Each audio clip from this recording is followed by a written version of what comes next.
Hello friends, welcome to the GS foundation. एक बार फिर से स्वागत करता हूं आप सभी छात्रों का जीएस फाउंडेशन की इस ऑनलाइन प्लेटफॉर्म पे। और दोस्तों, सबसे पहले तो मेरा आपसे ये रिक्वेस्ट है कि फटाफट से इस सेशन को अपने दोस्तों के साथ शेयर कर दीजिएगा, है ना। फटाफट से इस सेशन को आप अपने दोस्तों के साथ ज़रूर शेयर कर दीजिएगा। और यदि आप भी इस चैनल पर नए हैं तो चैनल को ज़रूर सब्सक्राइब कर लीजिएगा और बेल आइकन को ज़रूर प्रेस कर लीजिएगा। और इस वीडियो को आप पूरा अवश्य देखिएगा, है ना। फटाफट से इस सेशन को आप अपने दोस्तों के साथ शेयर कर दीजिए। देखिए, आज के सिलेबस में, आज के सेशन में जो हम लोग बात करने वाले हैं गवर्नर जनरल एवं उनके कार्यकाल से, ठीक है। ये आज के सेशन में गवर्नर जनरल एवं उनके कार्यकाल का तीसरा वीडियो हम लोग कवर करेंगे दोस्तों, क्योंकि 2 वीडियो ऑलरेडी आपको उपलब्ध करा चुका हूँ। यदि आपने उन वीडियो को नहीं देखा है तो आप मेरे प्लेलिस्ट में जाकर देख सकते हैं, ठीक है। तो फटाफट से इस सेशन को आप दोस्तों के साथ शेयर कर दीजिए। सिलेबस के आधार पर JTET की हम तैयारी करवा रहे हैं दोस्तों। मेरी क्लास हिस्ट्री की आती है, ठीक है। डेली आपको 12 बजे दिन में देखने को मिल जाती है, ठीक है। तो आप इसे सब्सक्राइब कर लीजिएगा और बेल आइकन को जरूर प्रेस कर लीजिएगा। चलिए स्टार्ट कर लेते हैं आज की सेशन को। देखिए, पहला सवाल जो आपकी स्क्रीन पर कहता है, क्या कहता है, सिविल सेवा में प्रवेश की आयु 19 वर्ष से पुनः जो है 21 वर्ष किस वायसराय ने की थी। देखिए, ये काफ़ी इंपॉर्टेंट सवाल है, आप थोड़ा समय ले लीजिएगा लेकिन आंसर जरूर कीजिए, ठीक है। आपके ऑप्शन है रिपन ने, कर्जन ने, मिंटो ने या हार्डिंग ने। इसका सही आंसर क्या आ जाएगा, आप बताइए। इसका सही आंसर हो जाएगा दोस्तों, option A is the correct answer. Lord Ripon ने, ठीक है, सिविल सेवा में प्रवेश की आयु जो है 19 वर्ष से कितनी कर दी थी, 21 वर्ष कर दी थी, ठीक है। आइए इसे हम डिटेल में देख लेते हैं। देखिए, रिपन को देखने से पहले जी दोस्तों, हम यहाँ पर बात करेंगे लॉर्ड लिटन की। देखिए, लॉर्ड लिटन का कार्यकाल कब से कब तक था, 1876 से 1880 तक था, ठीक है। और इसी के शासनकाल में सिविल सेवा में प्रवेश की आयु 21 से 19 वर्ष कर दी गई थी, ठीक है। क्लियर। देखिए, इसके बाद लॉर्ड रिपन आते हैं, लॉर्ड रिपन आते हैं। देखिए, इनका कार्यकाल कब से कब होता है, 1880 से 1884 तक इनका कार्यकाल होता है। और ये जो सिविल सेवा की परीक्षा में प्रवेश की आयु को 19 वर्ष से बढ़ाकर 21 वर्ष कर देते हैं, ठीक है। देखिए, 21 वर्ष से 19 वर्ष क्यों किया गया था, क्योंकि भारतीयों को उसमें प्रवेश से हतोत्साहित करने के लिए ऐसा किया गया। हतोत्साहित करने के लिए आयु घटाई गई थी, लेकिन लॉर्ड रिपन आते हैं, ठीक है, और पुनः जो है आयु 19 से 21 वर्ष कर देते हैं। क्लियर। देखिए, भारतीय सिविल सेवा को, ICS को, ठीक है, पहले किस नाम से जाना जाता था, इंपीरियल सर्विस के रूप में जाना जाता था। इंपीरियल सिविल सर्विसेज के नाम से जाना जाता था, सिविल सर्विसेज के नाम से जाना जाता था। क्लियर। चलिए बढ़ते हैं अगले सवाल की ओर। देखिए, दूसरा सवाल क्या कहता है। दूसरा सवाल कहता है, स्वतंत्र भारत का पहला गवर्नर जनरल कौन था, Lord Linlithgow, Lord Dufferin, Lord Lansdowne या माउंटबेटन। आंसर कीजिए। देखिए, स्वतंत्र भारत का पहला गवर्नर जनरल कौन था दोस्तों, सही आंसर हो जाएगा लॉर्ड माउंटबेटन थे, ठीक है। कौन थे, लॉर्ड माउंटबेटन स्वतंत्र भारत के पहले गवर्नर जनरल थे। इससे डिटेल देख लेते हैं। देखिए, स्वतंत्र भारत के पहले गवर्नर जनरल कौन थे, लॉर्ड माउंटबेटन थे। कौन थे, लॉर्ड माउंटबेटन स्वतंत्र भारत के पहले गवर्नर जनरल थे। और ये आखिरी वायसराय थे, आखिरी वायसराय थे, ठीक है, आखिरी वायसराय थे, ठीक है। देखिए, माउंटबेटन की बात कर लिया जाए तो 1947 से 1948 तक एक गवर्नर जनरल के रूप में काम किया था दोस्तों। देखिए, इन्होंने ही भारतीय स्वतंत्रता अधिनियम को तैयार किया था, ठीक है। किसने तैयार किया था, माउंटबेटन ने तैयार किया था। और भारत का विभाजन का फैसला भी इन्हीं का था। क्लियर। देखिए, भारत के पहले भारतीय गवर्नर जनरल की बात कर लिया जाए, कौन थे, याद रखिएगा, चक्रवर्ती राजगोपालाचारी थे। कौन थे दोस्तों, चक्रवर्ती राजगोपालाचारी थे, ठीक है। ये भी सवाल काफ़ी पूछा जाता है, तो इसे आप नोट कर लीजिएगा। ठीक है, बढ़ते हैं अगले सवाल की ओर। देखिए तीसरा सवाल क्या कहता है, लॉर्ड क्लाइव को उमरा की उपाधि किसने दी थी? आलमगीर ने, जॉर्ज बार्लो ने, लॉर्ड ऑकलैंड ने, लॉर्ड डलहौजी ने? आंसर कीजिए। देखिए उमरा की उपाधि किसने दी थी? तो यहाँ पर आलमगीर के द्वारा लॉर्ड क्लाइव को उमरा की उपाधि दी गई थी। ठीक है, पॉइंट्स देखेंगे। देखिए लॉर्ड क्लाइव को उमरा की उपाधि किसने दी थी? आलमगीर ने दी थी। किसने दी थी दोस्तों? आलमगीर ने लॉर्ड क्लाइव को उमरा की उपाधि दी थी। ठीक है, देखिए लॉर्ड क्लाइव भारत में ब्रिटिश साम्राज्य के संस्थापक थे। ठीक है, देखिए उनका जन्म की बात कर लिया जाए तो उनका जन्म कब होता है? 19 सितंबर 1785 को होता है, इंग्लैंड के स्टाइकशॉपशायर में, जगह का नाम है। ठीक है, देखिए वे 2 बार बंगाल के गवर्नर रहे थे। कितनी बार? 2 बार बंगाल के वे गवर्नर रहे थे। ठीक है, इनका कार्यकाल 2 भाग में बटा हुआ है। पहला कार्यकाल 1758 से 60 और दूसरा कार्यकाल 1764 से 1767 तक था। ठीक है, अगला सवाल क्या कहता है? कहता है कि ब्लैक होल की घटना का वर्णन बंगाल के किस गवर्नर ने किया था? तो किसने किया था दोस्तों? गवर्नर हॉलवेल ने किया था। Option C is the correct answer. ठीक है, चलिए पॉइंट्स देखेंगे। देखिए ब्लैक होल की घटना का वर्णन यदि आपसे पूछ लिया जाए किसने किया था? जॉन जेड हॉलवेल ने किया था, क्योंकि ये ब्लैक होल का एक कैदी था। क्या था? कैदी था। कहा जाता है दोस्तों कि ब्लैक होल की घटना का वर्णन इन्होंने बढ़ा चढ़ा कर किया है। कैसे किया है? बढ़ा चढ़ा कर किया है। ठीक है, देखिए उस समय बंगाल के नवाब कौन थे? तो सिराजुद्दौला थे। कौन थे? सिराजुद्दौला थे। ठीक है, यह घटना कब घटी थी? 1756 में घटी थी। और कहां पर? कलकत्ता के फोर्ट विलियम में। कहां पर? तो कलकत्ता के फोर्ट विलियम में घटना घटी थी। देखिए इस घटना में क्या होता है दोस्तों, एक बहुत ही छोटा कमरा होता है, लगभग 18 फीट लंबा होता है। ठीक है, और 14 फीट चौड़ा होता है। ठीक है, और इसमें मात्र 2 ही खिड़की होती है। इसमें क्या होता है? सिराजुद्दौला जो है 146, ठीक है, 146 कैदियों को बंद कर देता है, और दूसरे दिन जब खिड़की खोला जाता है तो मात्र इसमें 23 कैदी ही बच पाते हैं। ठीक है, यही है ब्लैक होल की घटना, जो कि जेड हॉलवेल ने इसे बढ़ा चढ़ाकर प्रस्तुत किया है। ठीक है, चलिए देखिए अगला सवाल क्या कहता है। बक्सर के युद्ध के समय बंगाल का गवर्नर कौन था? बक्सर के युद्ध के समय की बात हो रही है। ठीक है, बक्सर का युद्ध कब होता है? 1764 में होता है। तो उस समय बंगाल के गवर्नर कौन होते हैं दोस्तों? रॉबर्ट क्लाइव होते हैं। Option B is the correct answer. ठीक है, देखिए इससे संबंधित पॉइंट्स देखिए। बक्सर का युद्ध 1764 में हुआ था। कब हुआ था? 1764 में। इस समय बंगाल के गवर्नर कौन थे? रॉबर्ट क्लाइव थे। कौन थे दोस्तों? रॉबर्ट क्लाइव थे। ठीक है, रॉबर्ट क्लाइव उस समय बंगाल के गवर्नर। देखिए बक्सर की लड़ाई में यदि आपसे पूछ लिया जाए, बक्सर की लड़ाई का नेतृत्व अंग्रेजों की तरफ से कौन कर रहे थे? तो मेजर हेक्टर मुनरो कर रहे थे। कौन कर रहे थे? हेक्टर मुनरो कर रहे थे। ठीक है, इस बक्सर के युद्ध कब हुआ था? अब डेट को याद रखिएगा, 23 अक्टूबर को हुआ था दोस्तों। देखिए एक तरफ अंग्रेज थे, और दूसरी तरफ कौन थे? दूसरी तरफ देखिए बंगाल के नवाब मीर कासिम थे। कौन थे? मीर कासिम। बंगाल के नवाब मीर कासिम थे।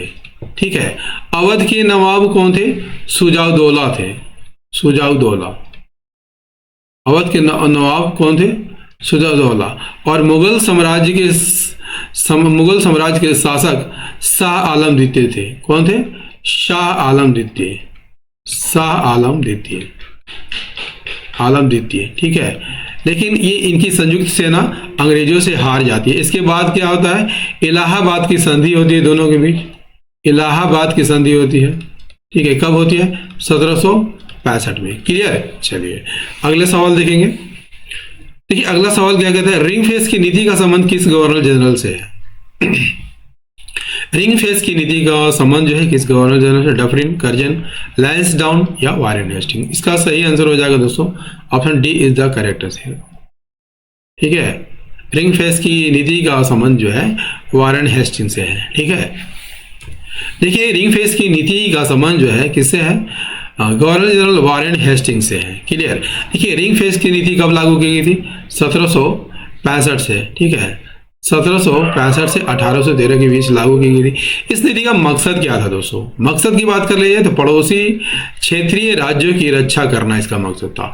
और क्या था? कंपनी की सीमाओं की को सुरक्षित रखना इसका मकसद था। ठीक है, देखिए इस नीति के तहत क्या होता है? कंपनी ने अपने सहयोगियों की रक्षा के लिए सेना भेजते हैं। ठीक है, उनके रख रखाव का खर्च कौन करता है? जिसकी रक्षा करते हैं, है ना, वही शासक जो है स्थानीय शासकों से वो वसूला जाता है। क्लियर। देखिए इस तरह से स्थानीय शासक जो है अपनी रक्षा के लिए किस पर निर्भर हो जाता है? अंग्रेजों पर निर्भर हो जाता है। किस पर निर्भर हो जाता है? अंग्रेजों पर निर्भर हो जाते हैं। क्लियर। चलिए देखिए अगला सवाल क्या कहता है। अगला सवाल है वारेन हेस्टिंग्स ने बोर्ड ऑफ रेवेन्यू यानी राजस्व बोर्ड का गठन किस वर्ष किया था? देखिए काफी इंपॉर्टेंट सवाल है दोस्तों। इसका सही आंसर हो जाएगा दोस्तों 1772 में। कब किया था? 1772 में किया था। Option C is the correct answer. देखिए Warren Hastings board of revenue की स्थापना किस वर्ष करते हैं? 1772 में करते हैं। किस वर्ष करते हैं? 1772 में करते हैं। इस बोर्ड का गठन राजस्व प्रबंधन को केंद्रीकृत करने के लिए किया गया था। ठीक है, यदि आपसे पूछ लिया जाए दोस्तों किसने अपनी राजधानी मुर्शिदाबाद से कलकत्ता स्थानांतरित की थी, तो वारेन हेस्टिंग्स ने की थी। किसने की थी?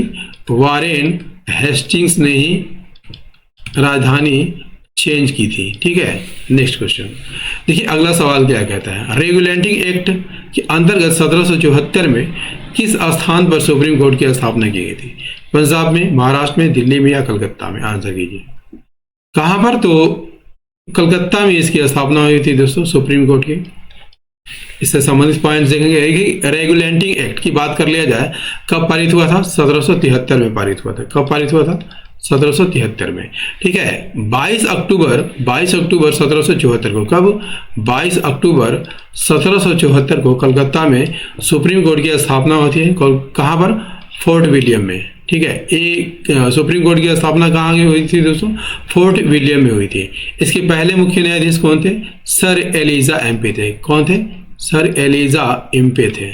ठीक है, नेक्स्ट क्वेश्चन देखिए अगला सवाल काफी इंपॉर्टेंट है। किसने कहा था कि मेरा मूल्यांकन मेरे कार्यों से करना, शब्दों से नहीं? है ना, फटाफट आंसर कीजिए। कर्जन ने, मिंटो ने, हार्डिंग ने या रिपन ने? तो सही आंसर हो जाएगा लॉर्ड रिपन ने ऐसा कहा था। क्लियर है। देखिए रिपन ने कहा था कि मेरे कार्यों से मेरा मूल्यांकन करो, मेरे शब्दों से नहीं। ठीक है, लॉर्ड रिपन भारत के गवर्नर जनरल थे। उनका कार्यकाल कब से कब तक था? 1880 से 1884 तक था। ठीक है, इन्हें स्थानीय स्वशासन का जनक कहा जाता है। ठीक है, इन्हें स्थानीय स्वशासन का जनक कहा जाता है। ठीक है, देखिए इसने जो है वर्नाक्यूलर प्रेस एक्ट को रद्द किया था। दोस्तों वर्नाक्यूलर प्रेस एक्ट के तहत, ठीक है, समाचार पत्रों पर प्रतिबंध लगा दिया था। समाचार पत्रों पर क्या लगा दिया गया था? प्रतिबंध लगा दिया था। किसके काल में? लॉर्ड लिटन के कार्यकाल में। लॉर्ड लिटन के कार्यकाल में। ये क्या करते हैं? रिपन क्या करते हैं? वर्नाक्यूलर प्रेस एक्ट को रद्द कर देते हैं। इससे भारतीय के समाचार पत्रों को क्या मिल जाती है? आज़ादी मिल जाती है। ठीक है, और देखिए रिपन ने पहली बार 1881 में नियमित जनगणना की शुरुआत की थी। यदि आपसे पूछ लिया जाए नियमित जनगणना की शुरुआत कब की गई थी? 1881 में। ठीक है दोस्तों, यदि आपसे पूछ लिया जाए कि भारत में पहली जनगणना कब हुई थी, तो 1872 में हुई थी। उस समय लॉर्ड मेयो का कार्यकाल चल रहा था। लॉर्ड मेयो का कार्यकाल चल रहा था। देखो लॉर्ड मेयो की हत्या किसने की थी दोस्तों? एक अफगानी ने की थी। ठीक है, एक अफगानी ने की थी। कहाँ पर कर दी थी? अंडमान में कर दी थी। ठीक है, ये सब तो मैं पढ़ा चुका हूँ। बढ़ते हैं नेक्स्ट क्वेश्चन की ओर। देखिए कलकत्ता में स्थापित सुप्रीम कोर्ट के प्रथम मुख्य न्यायाधीश कौन थे? तो अभी बता चुका हूँ दोस्तों कौन थे? सर एलिजा एम्पे थे। कौन थे? सर एलिजा इम्पे थे। ठीक है, देखिए कलकत्ता में सुप्रीम कोर्ट के पहले मुख्य न्यायाधीश कौन थे? एलिजा इम्पे थे। देखिए 1773 में रेगुलेटिंग एक्ट के तहत 22 अक्टूबर 1774 को सुप्रीम कोर्ट की स्थापना होती है। बता चुका हूं दोस्तों। इस अदालत में एक मुख्य न्यायाधीश, कितना? एक चीफ जस्टिस, ठीक है, चीफ जस्टिस, और 3 जो है अदर जस्टिस थे। ठीक है, और न्यायाधीशों का कार्यकाल कितना होता था? तो अवधि कितनी होती थी? आजीवन। ठीक है, आजीवन में न्यायाधीश बने रहते थे। क्लियर है? चलिए देखिए अगला सवाल क्या कहता है। किस वर्ष कलकत्ता में the Asiatic Society of Bengal की स्थापना की गई थी? कब की गई थी? इसका सही आंसर हो जाएगा ऑप्शन डी, 1784 में। ऑप्शन डी, 1784 में एशियाटिक सोसाइटी ऑफ बंगाल की स्थापना की गई थी। ठीक है, पॉइंट्स को देख लेते हैं। The Asiatic Society of Bengal की स्थापना कब होती है? 15 जनवरी 1774। कब होती है दोस्तों? 15 जनवरी 1774 को होती है। किसके द्वारा? सर विलियम जोन्स के द्वारा। इसका मकसद क्या होता है दोस्तों? इसका उद्देश्य क्या होता है? प्राच्य अध्ययन को बढ़ावा देना। ठीक है, वेस्टर्न, ठीक है, अध्ययन को बढ़ावा देना, वेस्टर्न कल्चर को बढ़ावा देना। ठीक है, देखिए इसकी स्थापना के समय बंगाल के गवर्नर जनरल कौन थे? वारेन हेस्टिंग्स थे। ठीक है, जोन्स ने अपनी मृत्यु तक सोसाइटी के अध्यक्ष के तौर पर काम किया था। ठीक है, आजीवन जोन्स जो है इस सोसाइटी के अध्यक्ष बने रहे थे। भारतीयों को पहली बार इसमें प्रवेश कब मिला? तो 1829 में मिला था। कब मिला? 1829 में। क्लियर? देखिए अगला सवाल क्या कहता है। पवित्र ग्रंथ भगवद गीता का अंग्रेजी में अनुवाद करने का श्रेय किसे दिया जाता है, जिसे वारेन हेस्टिंग्स ने आश्रय प्रदान किया था? चार्ल्स विल्किंस को, लॉर्ड लिटन को, रिपन को या डफरिन को? आंसर कीजिए। इसका सही आंसर हो जाएगा दोस्तों option A is the correct answer. Charles Wilkins को वारेन हेस्टिंग्स ने आश्रय दिया था और इसी ने भगवद गीता का अंग्रेजी में अनुवाद किया था। देखिए प्रथम ग्रंथ भगवद गीता अंग्रेजी अनुवाद किसने किया था? चार्ल्स विल्किंस ने किया था 1785 में। ठीक है, यहाँ तक क्लियर हो गया। देखिए Charles Wilkins east India company के क्या थे? तो एक कर्मचारी थे। इस अनुवाद में भूमिका किसने लिखा था? इंपॉर्टेंट फैक्टर रहेगा आपके एग्जाम के दृष्टिकोण से। तो भूमिका वारेन हेस्टिंग्स ने लिखा था। किसने लिखा था? वारेन हेस्टिंग्स ने इसकी भूमिका लिखी थी। वारेन हेस्टिंग्स ने इनकी भूमिका यहाँ पर लिखी थी। नेक्स्ट है ब्रिटिश भारतीय क्षेत्र का अंतिम प्रमुख विस्तार किस वायसराय के काल में हुआ था? लॉर्ड डफरिन के कार्यकाल में, लॉर्ड कॉर्नवालिस के कार्यकाल में, जॉर्ज बार्लो के कार्यकाल में, लॉर्ड मिंटो के कार्यकाल में? आंसर कीजिएगा। ब्रिटिश राज्य क्षेत्र का अंतिम प्रमुख विस्तार किसके समय में हुआ था? लॉर्ड डफरिन के कार्यकाल में हुआ था। और याद रखिएगा दोस्तों, भारतीय राष्ट्रीय कांग्रेस, ठीक है, भारतीय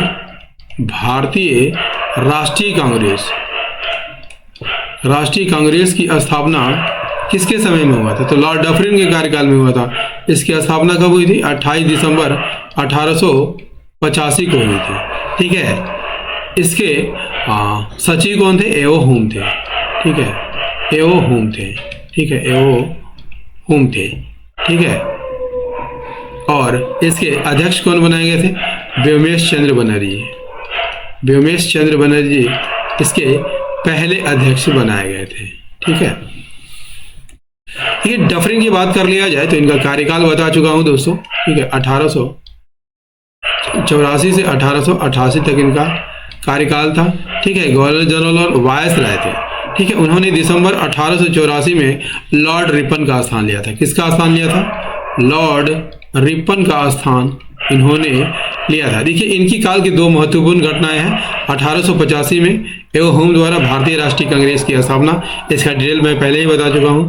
और 1885 में ही तीसरा आंग्लो वर्मा युद्ध, ठीक है, इन्हीं के कार्यकाल में हुआ था। देखिए तीसरा आंग्लो वर्मा युद्ध जो हुआ था, इसी के परिणाम स्वरूप जो है ऊपरी वर्मा का विलय जो है भारत में हो गया था।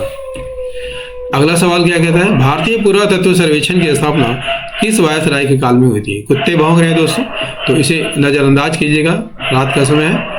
लॉर्ड कैनिंग के काल में, लॉर्ड रेडिंग के कार्यकाल में, लॉर्ड एलिंग के कार्यकाल में, लॉर्ड लैंसडाउन के कार्यकाल में। सर्वेक्षण विभाग की स्थापना लॉर्ड कैनिंग के कार्यकाल में। ठीक है, देखिए भारतीय पुरातत्व सर्वेक्षण विभाग की स्थापना, ASI की स्थापना 1861 में हुई थी। अलेक्जेंडर कनिंघम ने इसकी स्थापना की थी। ठीक है, अलेक्जेंडर कनिंघम इसके पहले महानिदेशक भी रहे थे और यह वर्तमान में किस मंत्रालय के अंतर्गत आता है? संस्कृति मंत्रालय के अंतर्गत आता है। इसका मुख्यालय कहाँ पर है? तो नई दिल्ली में है। ठीक है, अगला सवाल, लॉर्ड मिंटो द्वितीय के शासनकाल में कौन सा एक्ट लाया गया था? कौन सा एक्ट लाया गया था? तो आसान सा सवाल है, इंडियन काउंसिल एक्ट 1909 लाया गया था। ठीक है, देखिए लॉर्ड मिंटो द्वितीय की बात कर लिया जाए दोस्तों, इसके शासनकाल में भारत पर्सन अधिनियम 1909 लाया गया था। ठीक है, देखिए मार्ले मिंटो सुधार के नाम से भी इसे जाना जाता था। क्यों जाना जाता था? क्योंकि इस समय भारत के जो है राज्य सचिव कौन थे? राज्य सचिव ये तो मार्ले थे और मिंटो जो है भारत के उस समय वायसराय थे, इसीलिए इसे मार्ले मिंटो सुधार के नाम से जाना जाता है। क्लियर? देखिए इस यह अधिनियम जो है ब्रिटिश भारत के शासनकाल में भारतीयों की भागीदारी बढ़ाने के लिए लाया गया था। ठीक है, चलिए इस अधिनियम ने मुस्लिमों के लिए अलग निर्वाचन क्षेत्र की अवधारणा लागू की थी। देखिए जेटेट 2025 के लिए सिलेबस वाइज आपके लिए वीडियो ला रहा हूँ। आज का वीडियो गवर्नर जनरल और उनका कार्यकाल का तीसरा वीडियो था दोस्तों। आप कमेंट करके बताइएगा सेशन कैसा लगा। ठीक है, यदि सेशन पसंद आया हो तो एक लाइक कर दीजिएगा, अपने दोस्तों के साथ इसे शेयर कीजिएगा और यदि आप भी इस चैनल पर नए हैं तो चैनल को सब्सक्राइब कर लीजिएगा और बेल आइकन को प्रेस कर लीजिएगा। ठीक है, तो रोजाना मेरी वीडियो 12 बजे दिन में आती है तो इसे रोज देखना मत भूलिएगा। ठीक है, मिलते हैं अगले सेशन में, तब तक के लिए जय हिंद, धन्यवाद।